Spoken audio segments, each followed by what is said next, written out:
कि organic chemistry में हम लोग के टोटल जितने भी चैप्टर्स में पढ़ने होते हैं उसमें मेनली आता है हेलोइकेट, हेलोइनिन, अल्कोहल,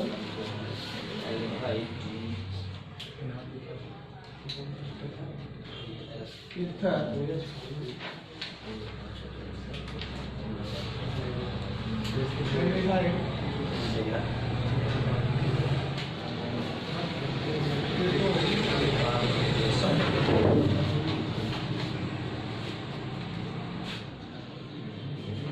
और यूरिक एसिड,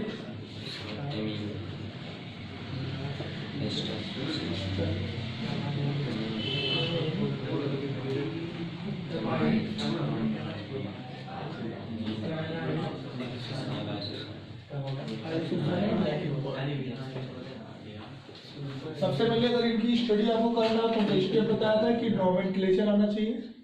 जब हर कंपाउंड का नोमेनक्लेचर आपको आना चाहिए, हर कंपाउंड का नाम लिख सको कि दो तरह से, कुछ के तो सिंपल नेम भी लिखे जाते हैं, ये लगभग कुछ ही लोगों के होते हैं जिसको आपको पढ़ाया गया है स्टेप करके, ना याद आए तो फिर IPSC नेम से आप काम चला लोगे, फिर कुछ तो आना चाहिए लिखने के लिए।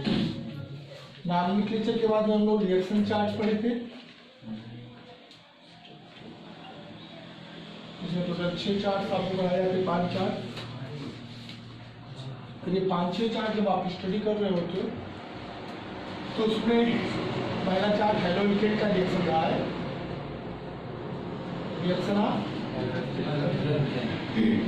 हेलोइकेट, और हेलोइकेट के रिएक्शंस की बात करें तो हमने आपको 3 तरह से बताया होगा।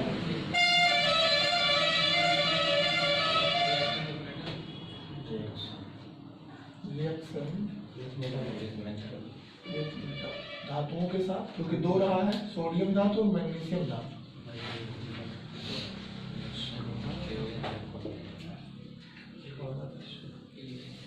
एलिमिनेशन,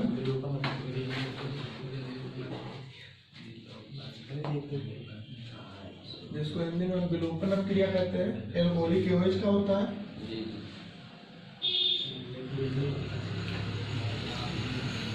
न्यूक्लियोफिलिक सब्स्टिट्यूशन, नाभिक स्नेही प्रतिस्थापन क्रिया बताई जाती है। इसमें 12 आते हैं, टोटल आपको 15 मैकेनिज्म बताया गया होगा। इसका रहा होगा 2, इसका रहा होगा 1, इसमें आपने टोटल रूल को जान पा रहे थे कैसे पढ़ा जाता है। आज थोड़ा सा न्यूक्लियोफिलिक सब्स्टिट्यूशन को जानना है फिर से।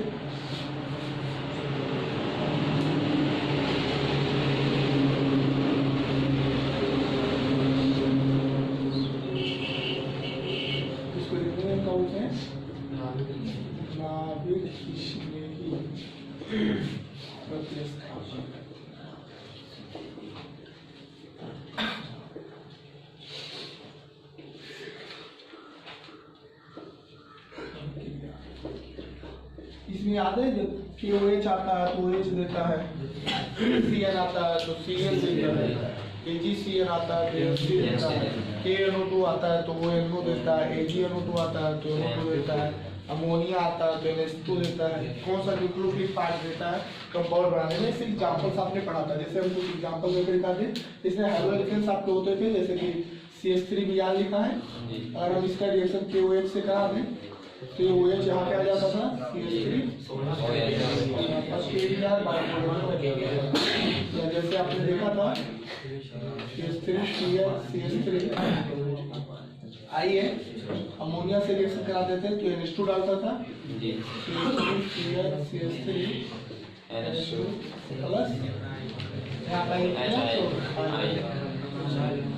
जैसे आपने पढ़ा होगा C2H5 प्लस AgCN हम लोग आते थे, न्यूक्लियोफिलिक सब्स्टिट्यूशन से आता था C2H5NC प्लस AgI। जैसे आपने बहुत से देखे होंगे, 3 नंबर पे CH3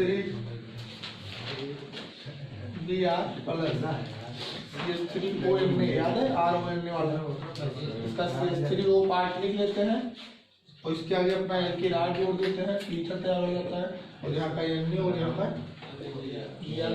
ऐसे 12 मैकेनिज्म आपको बताए गए थे किसमें? न्यूक्लियोफ्लेक्सिस आप जानना है यहाँ पे कि वो 12 रिएक्शन की मैकेनिज्म के अकॉर्डिंग ये 2 तरह से रन करता है। कितने तरह से? 2 तरह से। एक SN2 और एक SN1। न्यूक्लियोफिलिक सब्स्टिट्यूशन 2 तरह की क्रिया है, एक SN2 क्रिया है, एक SN1 क्रिया। दोनों में प्रोडक्ट बनने में दिक्कत नहीं है, प्रोडक्ट तो ऐसे बनेगा जो रूल पड़े हो। जैसे ये जो बना रहे हो सेम ऐसे ही बनेगा दोनों में, SN2 में भी और ऐसे दोनों में बनने का तरीका अलग अलग है, मतलब बनने का जो मैकेनिज्म का प्रोसेस है वो अलग अलग है। तो आप इसको थोड़ा सा रफली नोट करोगे तो वहाँ से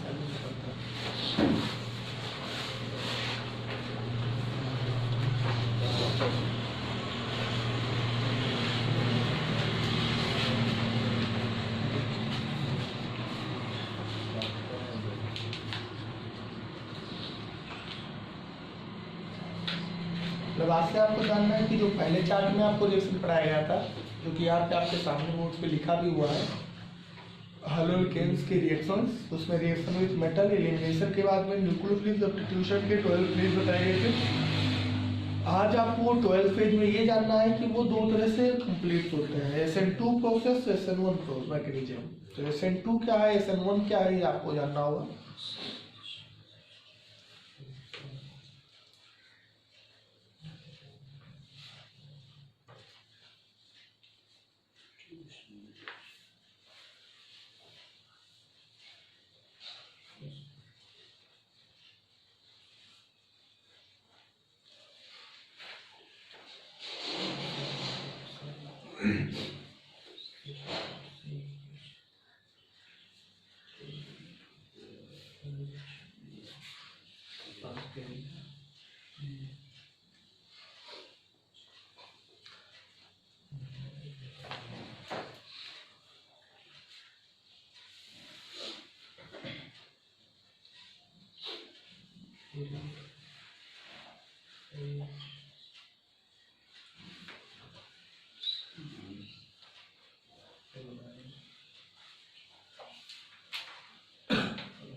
न्यूक्लियोफिलिक का पार्ट है।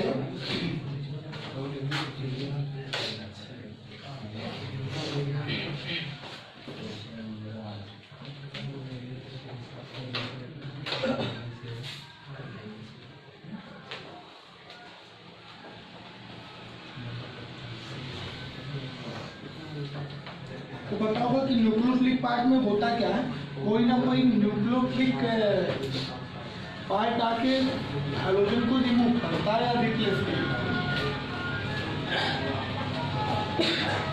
पहले हम इसका बेसिक बता रहे हैं, मैकेनिज्म को इंजन में क्रिया भी दिया है।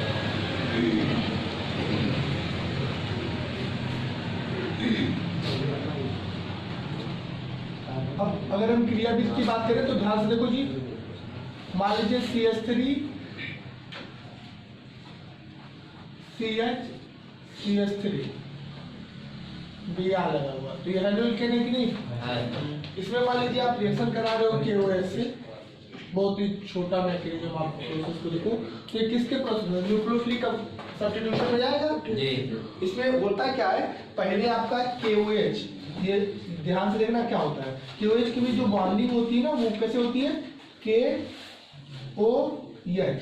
को आप इलेक्ट्रॉनिक विन्यास से जानते होंगे, इलेक्ट्रॉनिक कॉन्फ़िगरेशन में ऑक्सीजन के बाद 2 इलेक्ट्रॉन होते हैं, 2 की जरूरत होती है, जबकि हाइड्रोजन को 1 की जरूरत होती है।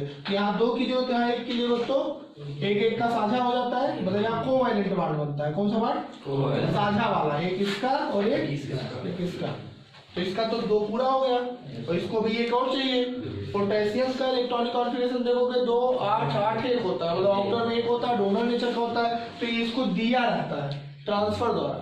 ट्रांसफर देने से आयनिक बॉन्ड का फॉर्मेशन होता है। आयनिक में यहाँ चार्ज लिखा जाता है, यहाँ मतलब कभी आप कक्षा 11 में केमिकल बॉन्डिंग पढ़े होंगे तो वहाँ टीचर्स आपको जरूर शो कराए होंगे कि हमारे पास बंध 3 तरह के होते हैं।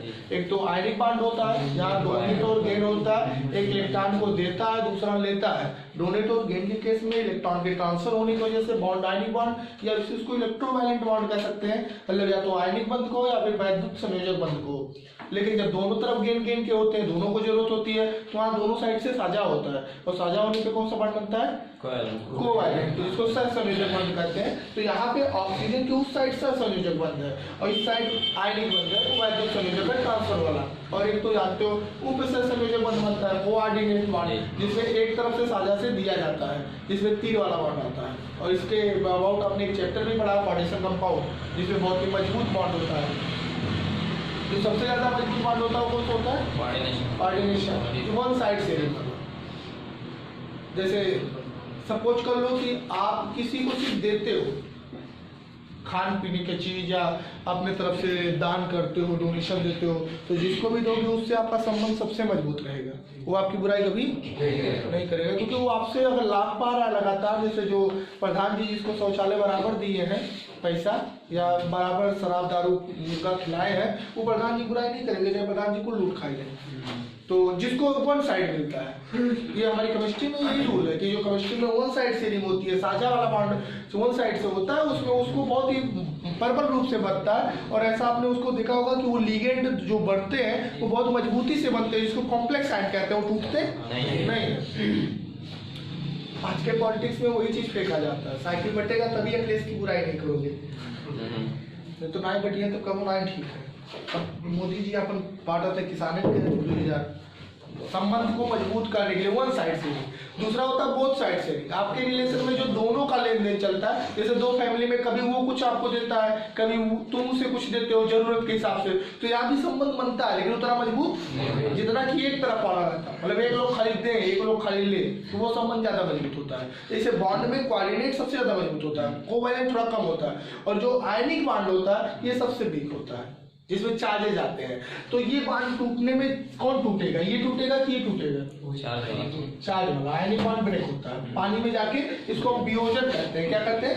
वियोजन। या आपने पढ़ा होगा कि जो वैद्युत अपघट्य होते हैं, इलेक्ट्रोलाइट्स होते हैं, वो वाटर में डिजॉल्व होने के बाद अपने आयनों में ब्रेक हो जाते हैं। जैसे NaCl को तोड़ोगे तो Na+Cl- में निकल जाएगा, क्योंकि उनके बीच आयनिक बॉन्ड है। लेकिन मेथेन को डालोगे तो मेथेन में कार्बन और हाइड्रोजन अलग नहीं होंगे, क्योंकि वो कोवैलेंट बॉन्ड है। जहाँ पे कोवैलेंट बॉन्ड होता है उसको पानी में डालने के बाद वो घुल तो जाएंगे, लेकिन वो अलग नहीं होंगे। लेकिन आप अगर आयनिक चीजों को डालोगे तब आयनिक बॉन्ड वीक होता है, इसलिए वो दोनों में क्या हो जाती है? ब्रेकिंग हो जाती है। अब यहाँ टूटने में क्या क्या निकला? K+ और OH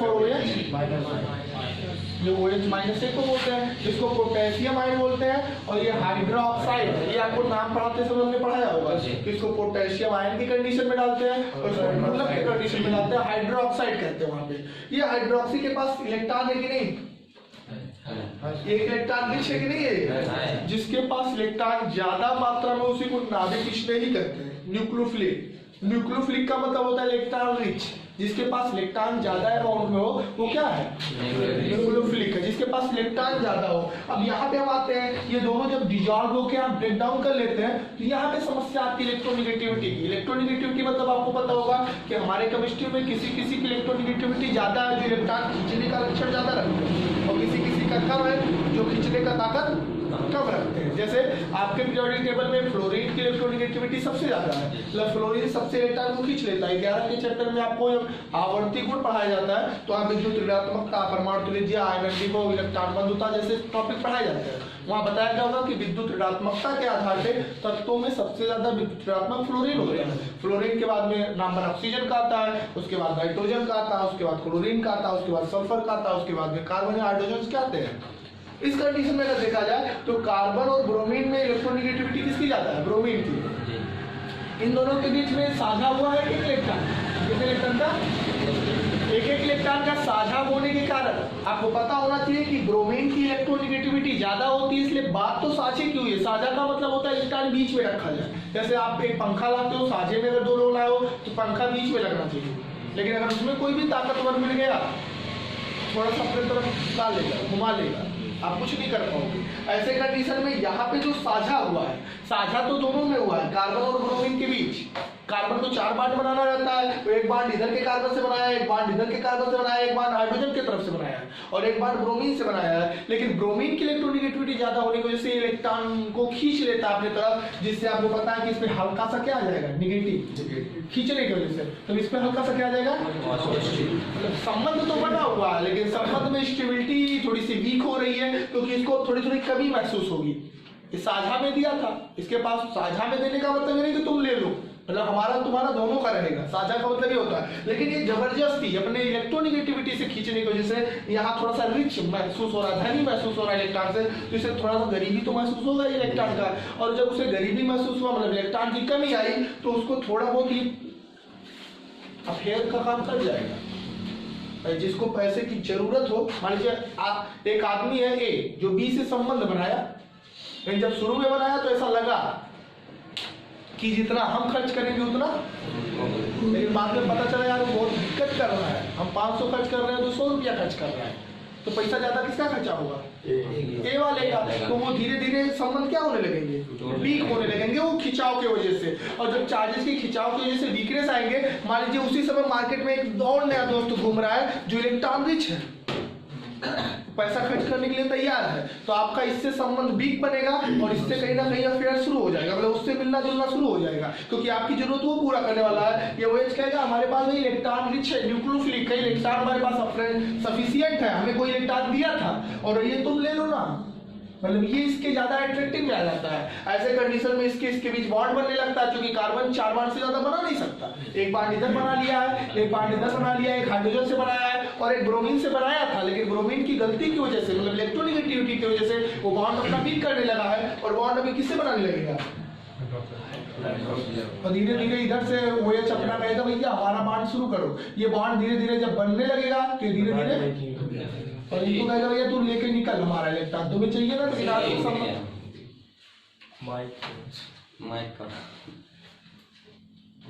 उसमें क्या होगा कि हमारे जो इलेक्ट्रोनेगेटिविटी OH की ज्यादा थी, जिससे वो इलेक्ट्रॉन रिच था, तो वो इसको इलेक्ट्रॉन की सफिशिएंट अमाउंट प्रोवाइड कराएगा, जिससे यहाँ पे इसके बॉन्ड बनने लगेंगे और ये बॉन्ड धीरे से क्या हो जाएगा? अलग। वैसे तो 5 बांड रख नहीं पाएगा और इन्हीं को अलग करेगा। भाई आपके पास अगर बाइक में एक ही जगह बैठाने का है और एक दोस्त ऑलरेडी बैठा हुआ है, एक रास्ते में स्टेशन मिल गया तो इसे उतारना पड़ता है, बाबू तू पैदल आ मैं चलता हूँ, गिरा जाएगा तो यार किराया दे देंगे, टैक्सी पे बैठा देंगे, हमारे स्पेशल दोस्त मिले हुए हैं। अब चूंकि स्पेशलिटी तो ही है, क्योंकि इससे जुड़ा था तो ये खिंचाव कर रहा था इलेक्ट्रॉन का इलेक्ट्रोनेगेटिविटी से, तो इसमें कमी आ रही थी, इलेक्ट्रॉन की दिक्कत आ रही थी, जिसको हम बोल सकते हैं गरीबी आ रहा था, पुअरनेस आ रहा था। ये इलेक्ट्रॉन रिच होने की वजह से उस इलेक्ट्रॉन प्रोवाइड कराया, इसलिए संबंध किससे तैयार हो गया? OH क्या बैठा तो ये निकल गया। भैया कहेगा हमारा कोई दोस्त तो उसके क्या लिखेगा, K+ वहीं बैठा है, घूम रहा है, K+ और Br- दोनों ही आयन एक दूसरे के अपोजिट होते हैं, जो कि प्लस माइनस एक दूसरे से अट्रैक्शन होता है, जानते हो खिंचाव होती है, और दोनों क्या बना देते हैं? प्रोडक्ट तुम डायरेक्ट ऐसे लिख देते हो कि भैया ये बन गया, और तो तुम लिखते यही हो रहा है ऐसे, यही है न्यूक्लियोफिलिक सब्स्टिट्यूशन। लेकिन ये बना कैसे, इसमें कैसे पूरे प्रोसेस हुए, इसी को मैकेनिज्म कहते हैं। इसी चीज को, इस चीज को जो समझता है उसको मैकेनिज्म आता है कि कैसे किए होंगे, कैसे उनके बॉन्ड ब्रेक हुए होंगे, कैसे वो निकल गया होगा, वो आया होगा फिर जुड़ा होगा, क्योंकि वो लिविंग थिंग्स तो है नहीं, उनके पास सेंस तो है नहीं, सोचेंगे, उनके एक्टिविटी जो होते हैं उनके कैरेक्टर से शो होता है, उनकी जैसी कैरेक्टर होती है उस हिसाब से वो काम करते हैं। जिसके पास सेंस होता है वो कैरेक्टर से अलग काम कर देता है, लेकिन जिसके पास सेंस नहीं होता वो अपने कैरेक्टर पे ही काम करता है। ऐसे कंडीशन में अगर बात करें तो इसको हम अगर समझना चाहें इस क्रियाविधि को, अच्छा प्रोडक्ट तो यही बनेगा, प्रोडक्ट तो यही बनेगा जो कि अभी मैकेनिज्म में आपने रिएक्शन में पढ़ा है कि KOH OH दे देता है, वहां से Br निकाल देता है। मतलब अब यहाँ जब हमने रिएक्टेंट ऐसे लिखा था, यही था ना, तो इसमें अगर इससे रिएक्शन कराते तो OH आ जाता, Br निकल जाता। लेकिन ये पूरा प्रोसेस कैसे हुआ यहाँ समझ में आया? ये दो तरह से होता है, या तो SN2 से पूरा होता है या तो ये जो इतना काम हमने बताया ये दो तरीके से पूरा हो जाता है। अब वो दोनों तरीके को अलग अलग आपको समझना पड़ेगा कि पहले तरीके से कैसे पूरा होता है और दूसरे तरीके से कैसे पूरा होता है। ध्यान से देखना, हम एक साथ बता रहे हैं SN2। पहले नंबर तो दिमाग से कंफ्यूजन हो जाता है, हमारे बुक में पहले SN2 पढ़ा जाता है फिर SN, तो हम पढ़ लेते हैं लेकिन गलती से कहीं सोचते समय उल्टा सोच लीजिए कि पहला वाला SN1 था तो आप SN2 वाला मैटर SN1 में कर दो, क्यों गलत हो जाएगा। तो दिमाग में पहले ये बैठा लो कि SN2 हम पहले पढ़ते हैं और SN1 बाद में पढ़ते हैं। दोनों में ही वही काम हुआ है, वही मैकेनिज्म हुआ है, लेकिन दोनों के जो काम करने का तरीका है, प्रोसेस है, वो अलग है। अब इसको ध्यान से देखना, SN2 का सबसे पहला है कि ये 1 स्टेप, कितना स्टेप, एक ही बार में काम पूरा हो जाता है, ये पूरा काम एक बार में। लेकिन ये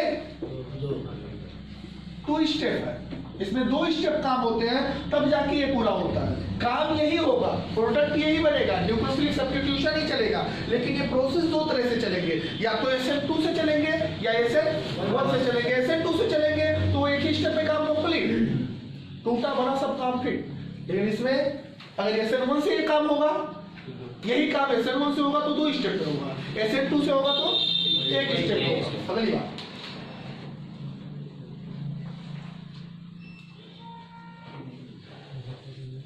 इसमें इन्वर्जन जैसे प्रोसेस होते हैं। क्या होते हैं? इन्वर्जन, जबकि इसमें रेसमाइजेशन जैसे प्रोसेस होते हैं। ये दो अलग अलग प्रोसेस को समझने के लिए आपको एग्जांपल समझना पड़ेगा। तो हम बता सकते हैं कि SN2 एक ऐसी प्रोसेस होती है जिसमें न्यूक्लियोफिलिक सब्स्टिट्यूशन एक स्टेप में कंप्लीट होता है और इसमें इन्वर्जन होता है, जबकि SN1 न्यूक्लियोफिलिक सब्स्टिट्यूशन का वो मैकेनिज्म है जिसमें भी वही काम होता है, वही OH आके जुड़ेगा, Br निकलेगा, लेकिन वो थोड़ा अलग तरीके से होगा और उसमें 1 स्टेप में काम कंप्लीट किए जाएंगे, मतलब हमारे रिएक्शन 2 स्टेप में कंप्लीट होंगे और उसमें रेसमाइजेशन होगा। ये दोनों को समझने के लिए हम आते हैं, क्या समझे इन्वर्जन क्या है। इन्वर्जन का मतलब होता है कि पलटी मारना, मतलब जैसे आपने छाता लेके कहीं चला होगा, हवा में जब छाता लेके चलते हो तो अक्सर करके हमें हवा के विपरीत दिशा में उसकी डायमेंशन को रखना होता है। अगर आप उसके सेम डायमेंशन में रख देते हो तो पलट जाता है। जैसे आपने अगर इस तरह का छाता लेके चल रहे हो और हवा इधर से चल रही है तो ठीक है, लेकिन गलती से तुम छाता को इधर कर दिए तो तुरंत फेंक देता है इसे, देखोगे नहीं, हवा के झटके से क्या कर देता है, छाता जब पलट जाए ऐसे डंडी इधर और पूरा छाता इधर ना हो, इधर हो जाए, ऐसा कभी मिला होगा देखने को। इसको बोलते हैं inversion. This process is called inversion, मतलब पलटी मार जाना। ये होता क्यों है? झटके की वजह से। जब उसमें कोई झटका पड़ता है, हवा का जोर पड़ता है, तब वो पलट देता है अपने आप को। हमारे जो स्टेप SN2 के प्रोसेस से प्रोग्राम की जाती है, जब जैसे न्यूक्लियोफिलिक सब्स्टिट्यूशन कंप्लीट की जाती है तो यहाँ पे इन्वर्जन जैसी घटनाएं आ जाती है। अब आप कंपटीशन लेवल में जाओगे तो बहुत वीकली आपको प्रोडक्ट बनाना होगा, ध्यान से देखना वाली बात को, तभी समझ पाओगे। ये क्या लिखा है? एक हाइड्रोजन कैंसर, इसका नाम नियोब्यूटिल ब्रोमाइड है। आपको पता होगा कि ब्रोमीन यहाँ खींच रहा होगा, खींचातानी मचा रहा होगा, इसको थोड़ा थोड़ा इलेक्ट्रॉन की कमी आ रही होगी, महसूस हो रहा होगा, उसको दिक्कत आ रही होगी इलेक्ट्रॉन को लेने के लिए। और जब इलेक्ट्रॉन की कमी आ रही होगी, बगल में यही कहीं KCN आ गया, सभी KOH KCN NH3 सब न्यूक्लियोफिलिक है, 12 टू है, यहाँ देख सकते हो 12 आपने बताया गया है। कौन क्या देता है? न्यूक्लियोफिलिक पार्ट आते हैं, इसमें से कौन पार्ट आता है? CN भी इलेक्ट्रॉन रिच होता है, इसके बाद भी इलेक्ट्रॉन ज्यादा होता है, क्योंकि KCN की अगर बॉन्डिंग करोगे तो KC ट्रिपल बॉन्ड होता है, यहाँ पे नेगेटिव, यहाँ पे Positive. यही बात टूटता है निकाला, उधर कोवेलेंट होता है वो नहीं टूटता है, तो K प्लस निकलता है Cn माइनस। अब K प्लस वाले इलेक्ट्रॉन की कमी, प्लस वाले इलेक्ट्रॉन तुम गंवा चुके हो तो कमी है, तुमको क्या काम है यार, इसको ये गरीब आदमी तुम्हें क्या, गरीब को क्यों बुलाएगा, वो किसको बुलाएगा, जो इलेक्ट्रॉन रिच है, जिसके पास इलेक्ट्रॉन है, उसी को हम न्यूक्लियोफिलिक पार्ट कहते हैं। वो दरार से इसके पास आएगा, कहेगा हम आपकी काम को बुरा करते, इसको निकाल दे तू, ये तुम्हारे इलेक्ट्रॉन को खींच रहा तो तू उसको छोड़, मतलब ये बॉन्ड धीरे धीरे छोड़ देता है और वो बॉन्ड अपना बना लेता है। लेकिन अगर वो SN2 से चल रहा है तो वो छाते जैसा होता है, ये जान लो। कार्बन यहाँ है, यहाँ पे एक मेथिल, ये वाला CH3, एक इधर और एक इधर, ध्यान से देखना, ऐसे ऐसे और ये तीनों कॉर्नर टाइप देख लो। जैसे कि आप ये समझो, ये आपका कार्बन यहाँ पे है, एक मेथिल इधर गया है, एक CH3 उधर गया है, एक CH3 छाता जैसा गया कि नहीं, और ऐसे इधर ये कट का है ब्रोमीन, ये समझ में आ रहा है कैसे, ये तीनों मेथिल्स कार्बन से जुड़े हुए हैं और इधर A है।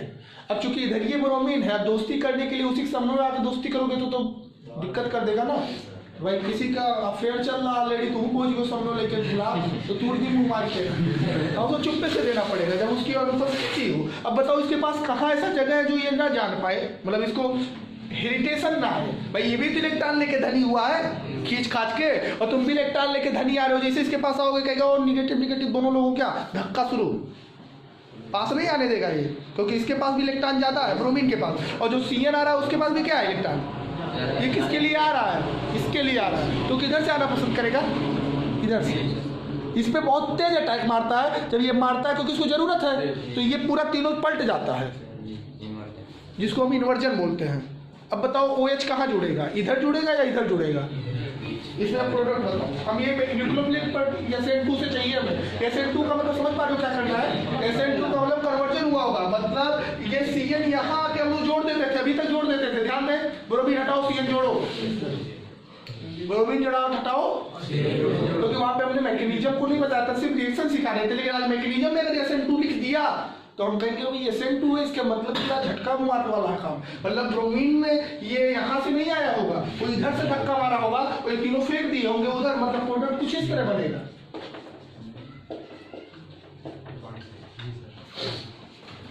तो Cn नहीं, Cn पढ़ना है MC में पढ़ लेना, क्योंकि ये C बन रहा है C, हाँ ये जानते हो ना, C2H5 लिख के जब Cn लिखते हो तो C बार बनाता है, और ये MC लिखते होता तो यहाँ पे कौन बना रहा है, Cn की NC, क्योंकि NC ना पढ़ेगा तो Cn हो, साइनाइड हो, मतलब आपने इसको अगर हम चेंज करने हैं OH लगा दे तो और बेहतर आपके पास होगा। तो यहाँ पे OH कैसे लिखोगे, ऐसे लिखना पड़ता है, ये OH ही है। अब बताओ ये OH प्रोडक्ट, इसमें अगर कोई आपसे बोले कि ये मैकेनिज्म SN2 से चल रहा है तो प्रोडक्ट कौन बनेगा, ऐसा बनेगा कि ऐसा बनेगा, भाई प्रोडक्ट तो दोनों है ना, ये भी प्रोडक्ट वो भी प्रोडक्ट। अभी तक तुम कौन वाला बनाते थे, ये बनाते थे कि ये, हम लोग यही बनाते थे क्योंकि हम लोग को मैकेनिज्म की पूरी नॉलेज नहीं। आज हम जान पा रहे हैं कि न्यूक्लियोफिलिक सब्स्टिट्यूशन के दो अलग अलग मैकेनिज्म्स हैं। SN2 कहता है कि इसमें कुछ प्रोसेस एक ही स्टेप पे होने वाला, इधर झटका मार के जुड़ा, उधर झटका मार के निकल गया, मतलब जुड़ना और निकलना ये साथों साथ होता है। इधर ये धीरे धीरे जुड़ लेता है, अक्सर करके हमारे जो यंग एज में अफेयर का कंडीशन होता है ना, यही वाला होता है। आप जान नहीं पाओगे गर्लफ्रेंड कब हाथ से निकल गई, तो उधर धीरे धीरे कोई जोड़ लेगा, तुम धीरे धीरे निकल जाओगे। ये प्रोसेस एक साथ होगा, अलग अलग नहीं कि आज मुद्दा हो जाए चलो मुकदमा कर लेते हैं, आज हम दोनों अलग हो जाएंगे, परसों फिर हमारा अलग से अफेयर होगा। वो कंडीशनल होता है। अब ऐसे कंडीशन में इलेक्ट्रॉन रिच आ जाएगा तो भाई उसका तो काम नहीं होल्डिंग कराना, मल्टी मार के कराना। ऐसे कंडीशन में अब कौन वाला प्रोडक्ट बनेगा, कंपटीशन में जाओगे, ये भी ऑप्शन में रहेगा, ये भी ऑप्शन में रहेगा, और यहाँ लिखा रहेगा SN2, जब तुम्हें SN2 से बनाना है। अब बताओ अगर ये SN2 से हम बनवाए होते तो प्रोडक्ट गलत है या सही है? प्रोडक्ट बनना तो ठीक है, आइसोप्रोपिल अल्कोहल ही बनेगा, बट उसका ओरिएंटेशन तुम गलत दियो। वो ब्रोमीन इधर है मतलब झटका इधर से मारा होगा, तो यहाँ पे OH जुड़ा होगा। समझ में आप, उसमें और इसमें फर्क होता है। ये अगर कोई फर्क जानना चाहता है, दोनों का नाम सेम है, आइसोप्रोपिल ब्रोमाइड अल्कोहल। ये पहले भी आइसोप्रोपिल था, अब भी आइसोप्रोपिल है, लेकिन जो प्रकाशीय समानता पढ़े होंगे फर्स्ट ईयर में ऑप्टिकल आइसोमर, उनको पता होगा कि इधर उधर करने पे दिक्कत आ जाता है, सिस ट्रांस हो जाते हैं जियोमेट्रिकल में, या ये सी फॉर्म्स हो जाते हैं, तो वो आपके अलग हो जाते हैं। अब ऐसे तो समझ में आया, इसको बोलते हैं इन्वर्जन। दूसरा नंबर SNO। अगर हम SNO प्रोसेस की बात करें तो इसमें इसमें क्या होती है, रेशमाइजेशन होता है। रेशमाइजेशन का मतलब ये 2 स्टेप पे होते हैं। यहाँ धक्का मुक्की नहीं चल पाता है, धक्का मुक्की। यहाँ पे पहले नंबर ये दोनों कहेंगे भैया हमको कोई डर नहीं है, तुम दोनों पहले तोड़ो, हमको अलग करो एकदम। यहाँ से देख रहा है, जैसे ये CS3 हम उसी को ले रहे हैं पहले वाले को, ये कहेगा भाई हमारे तुम्हारे बहुत ज्यादा दिक्कत है, आज ही मुकदमा होगा, आज टूट जाओ, तुम जान जाओ हम तोड़ रहे हैं तुमको। मतलब ये एकदम अलग और एकदम अलग।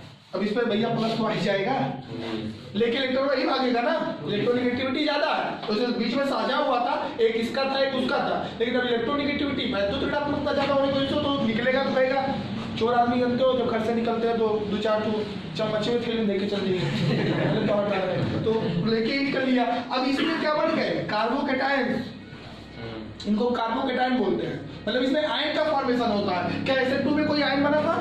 नहीं, उसमें यकायन सडनली ये जुड़ा था और वो निकला था। ये दोनों प्रोसेस एक साथ हुए थे, ये धीरे धीरे जोड़ लिया और धीरे धीरे निकल गया। वन स्टेप में रिएक्शन कंप्लीट होते हैं, बट वहाँ पे थोड़ा सा झटका आने की वजह से, मतलब कोलिजन की वजह से, टकराव, कोलिजन मतलब टक्कर, उसे आपने पता होगा कि बिना कोलिजन के रिएक्शन नहीं होता, कोलिजन तो करना पड़ता है। अब ऐसे कंडीशन में इन्वर्जन की पार्ट्स आए, इन्वर्जन को आपको रखना है। यहाँ ऐसा कोई इन्वर्जन नहीं है, ये डायरेक्टली अपना अलग करवा देता है, अपने आप को कार्बोकेटायन बना लेता है। अब कहता है भाई हमको मार्केट में ढूंढना पड़ेगा कौन बढ़िया है, तो यहाँ KOH अपने K+ और OH- में टूटे रहते हैं। ये कहता है भाई हम प्लस है तो किसको प्लस को खींचेगा, नहीं, प्लस धक्का देते हैं, किसको खींच लेगा, आ जाओ आराम से, सबसे जुड़ो, हमारा थोड़ा सा वीकनेस पड़ रही है, और ये K+ आपको यहाँ पे ब्रोमीन से ऐड कर लेंगे और आपका प्रोडक्ट बन जाएगा।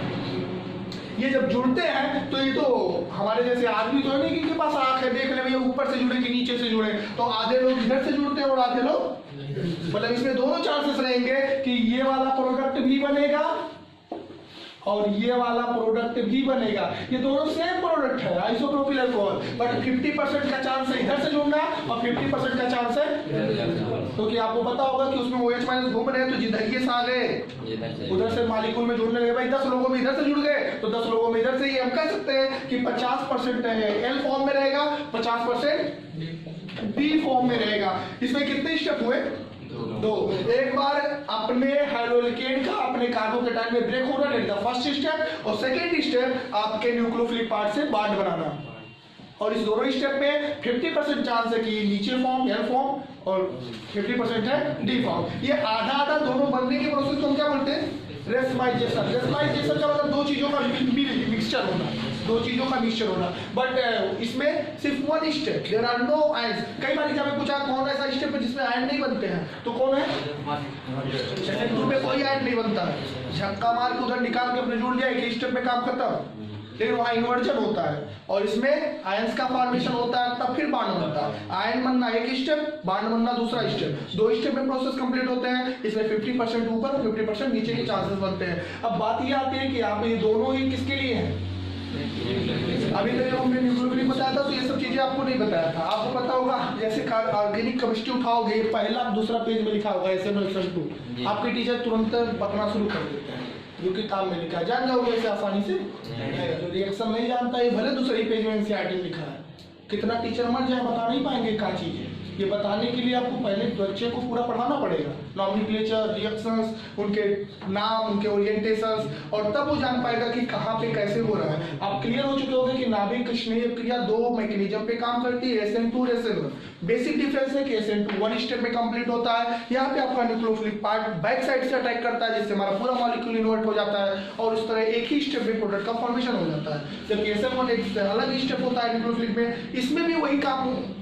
होता है, न्यूक्लियोफिलिक पार्ट आता है, लेकिन इससे पहले आपका कार्बोकेटायन अपने आयनों को तोड़ देता है, मतलब हैलोजन्स को अलग कर लेता है, अपने को आयन बना लेता है और आयन बना के फिर अपने न्यूक्लियोफिलिक पार्ट को जोड़ लेता है। तो ये भी न्यूक्लियोफाइल से जुड़ता है, ये भी जुड़ता है, दोनों में फर्क क्या है, ये चुप्पे चुप्पे धक्का मार के उनको निकलवाया है और पूरा मुकदमा सा गाँव भर जानो की आज कंप्लेंट के बवाल अलग हुई फिर हमसे होगा, समझ में आया ना।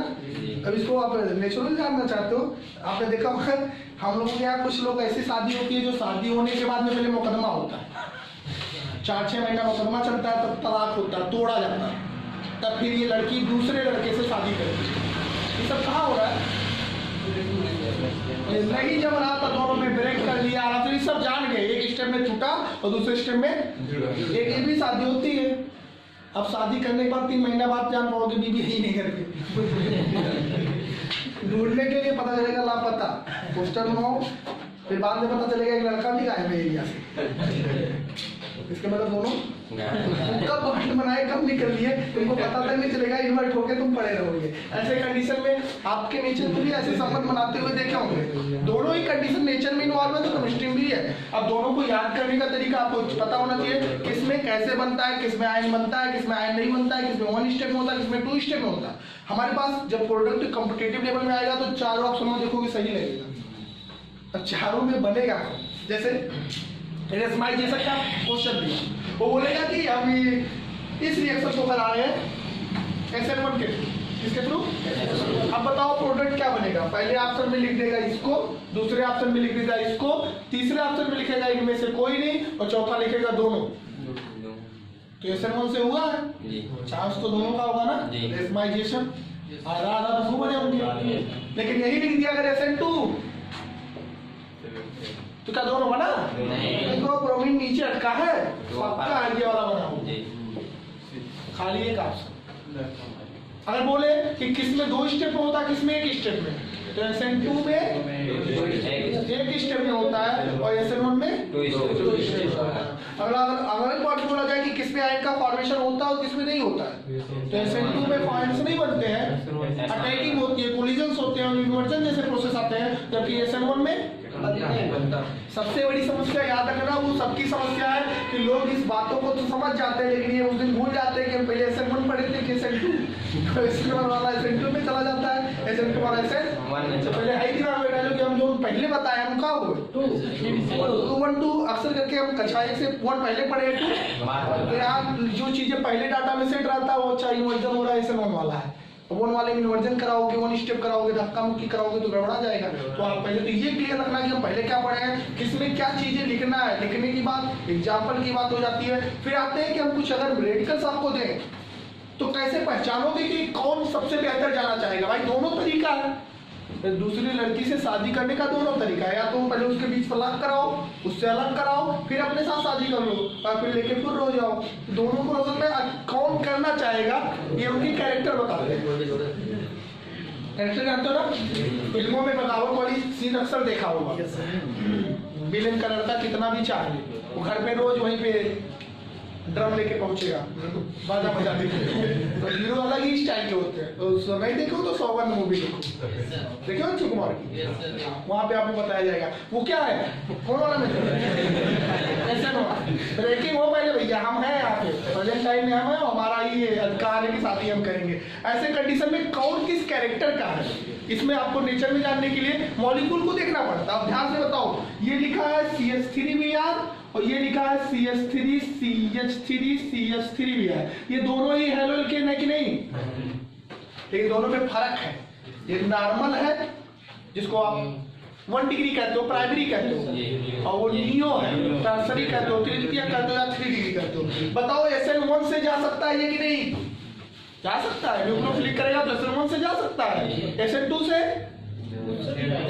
भी जा सकता है। दोनों प्रोसेस यार लेके भागो या तो फिर शादी करो तोड़वा के, दोनों तुम्हारे हाथ में है। लेकिन तुम्हारी कैरेक्टर बताएगी तुम किस तरह करोगे। बताओ ये कौन करना चाहेगा, मतलब अगर पूछा जाए कि ये मॉलिक्यूल कौन वाला पसंद करेगा, SN1 से जाना है SN2 से जाना, तो SN2 पे धक्का चलता है, क्या चलता है, अटैक वाला। इसमें अटैक करने के चांस इधर से भी है, आगे तो कर नहीं पाओगे, इधर से है और खुला खुला है ना, अटैक करने के चांसेस ज्यादा है। मतलब ये किस, अगर इस मॉलिक्यूल को जाना हुआ तो ये सबसे बेहतर किससे जाने की कोशिश करेगा, SN2 से 1 स्टेप पे धक्का मार के उनको निकलवा के अपने जोड़ लेगा। अब इसके मॉलिक्यूल में जो तुम प्रोडक्ट बनाते हो अक्सर गलत बनाते हो, जैसे CH3Br प्लस KOH अक्सर आपने बनाया होगा कि नहीं, वो कर देते हो CH3OH और हम लोग गलत नहीं काटते हैं, प्रोडक्ट ठीक मानते हैं। लेकिन यहाँ के अगर हम बहुत डीपली सोचे ना तो 80% लोग ऐसा काम ना करेंगे। तो कहेंगे भाई हमारे पास तो खुला खुला माहौल है, क्यों जाएंगे 2 स्टेप में अटैक करवाने, हम बनाएंगे क्या ये दोनों में कुछ फर्क, इन्वर्जन हुआ है, समझ में आया ना। ये प्रोडक्ट ज्यादा बनेगा, ये भी मेथिल अल्कोहल है, वो भी मेथिल अल्कोहल है, तो दोनों में सिर्फ ओरिएंटेशन का फर्क है, मान का फर्क है ऐसे कंडीशन में। लेकिन इसको अगर हम बात करें तो इसमें धक्का वाला काम बहुत ज्यादा चांस नहीं है। ऊपर से और एक साइड घेरे हैं, उनके पापा बुआ सब घेरे हैं, काट लेंगे। ऐसे कंडीशन में दिक्कत है ना, मतलब यहाँ पे क्या करना पड़ेगा, मतलब ये किससे जाना पसंद करेगा, तो इससे बोला भैया तोड़ के हम अलग से आयन बनवा लेते हैं और फिर हम लोग जुड़ा जाएगा। तो ऐसे कंडीशन में आपको माइंड में रखना है कि 1 डिग्री 2 डिग्री और 3 डिग्री के हैलोजन केस होते हैं। ऐसे में अगर हम इधर भागे इधर तो 1 डिग्री का SN2 अच्छा होता है, 2 डिग्री का SN2 थोड़ा नहीं ठीक रहेगा, और 3 डिग्री का SN2 तो मजे नहीं आता, लड़ा टक्कर किधर से करेगा। इसलिए इधर SN2 की कैरेक्टर क्या होती है, डिक्रीज कैरेक्टर क्या होती है, मतलब 1 डिग्री वाले बढ़िया SN2 देते हैं, 2 डिग्री वाले उससे गड़बड़ देते हैं, 3 डिग्री वाले देंगे लेकिन उतना बढ़िया नहीं दे पाएंगे। लेकिन अगर 1 डिग्री की बात करें तो SN1 वाला SN1 वाले टूटने वाले में ये उतना बेहतर नहीं देगा, तो SN2 से जाना पसंद करेगा। ये इसकी मजबूरी है ना SN1 से जाना, मतलब SN1 की कैरेक्टर क्या होगी। अगर हम बोले कि SN2 से बेहतर कौन जाएगा, SN2 से बेहतर कौन जाएगा, 1 डिग्री वाला, ये वाला, क्योंकि यहाँ टक्कर होने के चांसेस ज्यादा है। और SN1 से जाना कोई किसी को पसंद करेगा, 3 डिग्री वाला। आपके 4 ऑप्शन लिख देते हैं, बोलते हैं which molecule have best for SN2 mechanism, तो कौन सा ऐसा मॉलिक्यूल है जो SN2 से जाना ज्यादा पसंद करता है। तो हम चारों को देखते हैं, भाई SN2 से जाना है तो जो नॉर्मल होगा जिसमें कम लोग जुड़े जा रहे होंगे वही SN1 से SN2 से जाना पसंद करेगा, धक्का मुक्की वाला। और जिसमें ज्यादा लोग जुड़ के घेर लेंगे वही अटैकिंग किधर से हम करेंगे, तो हमारा मजबूरी हो जाएगा किससे जाने का, तो कॉम्पिटिटिव लेवल में जाओगे तो आपको मैकेनिज्म की और भी चीजें सीखने को मिलेगा। ये रहा आपका पहला process about the nucleophilic substitution. तो समझ में आया, जो आया तो किताब पे काफी 2-4 अक्षर लिख लो।